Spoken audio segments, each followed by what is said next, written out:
I would just like to come out at the beginning of this episode in support of Bobert's tits and divorced people having fun. That should have been a feel-good story.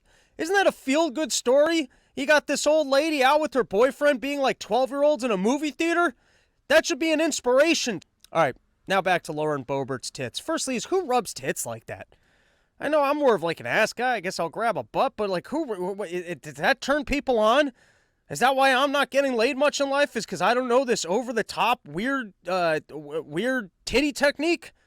All right, you know how you avoid this problem in life? Women, there's something that you can learn from Lauren Boebert and the problems that she had getting thrown out of a theater, which is just put out before the date.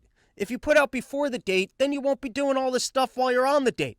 You just drain some balls before you go out, and then you won't get caught on camera having your tits rubbed while you're rubbed some guy's Johnson. You guys aren't 14. You don't need to be at the theater because there's nowhere else to go. Just have sex before the date.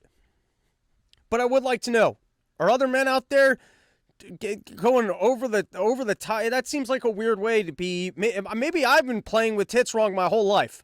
That's what I'm asking. And everyone's like, how is it possible that they had cameras on this lady? They didn't have cameras on Epstein. There's all sorts of incidents all the time. No one's ever got any cameras, but for some reason, you get this young Republican lying about the vape pen incident, and there are all the cameras on there because your tits are out.